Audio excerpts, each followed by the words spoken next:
अपनी तुलना दूसरों से कभी ना करें। तो चलिए जानते हैं इस कहानी के माध्यम से। एक बार की बात है, किसी जंगल में एक कौवा रहता था। वो बहुत ही खुश था क्योंकि उसकी ज़्यादा इच्छाएं नहीं थी। वह अपनी ज़िंदगी से संतुष्ट था। लेकिन एक बार उसने जंगल में किसी हंस को देखा। उसे देखते ही सोचने लगा कि ये प्राणी बहुत सुंदर है। ऐसा प्राणी तो मैंने पहले कभी नहीं देखा।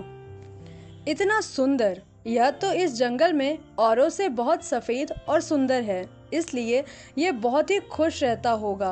कौवा हंस के पास गया और पूछा, भाई तुम इतने सुंदर हो, इसलिए तुम बहुत खुश रहते होगे। इस पर हंस ने जवाब दिया, हाँ मैं पहले बहुत खुश रहता था, जब तक मैंने तोता को नहीं देखा। उसे देखने के बाद से लगता है कि तोता धरती का सबसे सुंदर प्राणी है। उसके पास दो दो रंग है। अब कौवा ने सोचा कि हंस तो तोते को सबसे सुंदर बता रहा है, तो फिर उसे देखना ही होगा।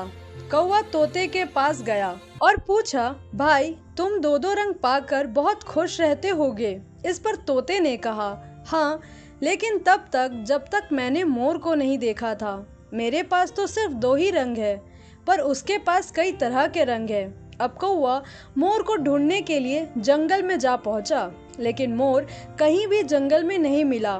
मोर को ढूंढते ढूंढते कौवा चिड़ियाघर जा पहुंचा। उसने देखा कि मोर को देखने के लिए बहुत सारे लोग आए हैं। सबके जाने के बाद कौवा मोर के पास जा पहुंचा और बोला, लोग तुम्हें बहुत पसंद करते हैं, इसलिए तुम ही दुनिया के सबसे खुशी जीव हो। इस पर मोर दुखी होते हुए कहा, भाई अगर सुंदर हूँ तो भी क्या फर्क पड़ता है। मुझे लोग इस चिड़ियाघर में कैद करके रखते हैं, लेकिन तुम्हें तो कोई चिड़ियाघर में कैद करके नहीं रखता। तुम जहाँ चाहो अपनी मर्जी से घूम फिर सकते हो, इसलिए दुनिया के सबसे संतुष्ट और खुशी जीव तो तुम हो। कौवा हैरान रह गया क्योंकि उसके जीवन की अहमियत कोई दूसरा बता गया।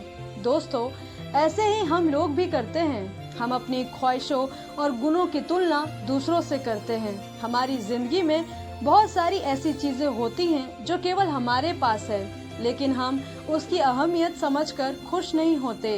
लेकिन दूसरों की छोटी खुशी भी हमें बड़ी लगती है। अगर आपको इस कहानी से कुछ भी सीखने को मिला हो तो हमारे चैनल को जरूर सब्सक्राइब करिए। धन्यवाद।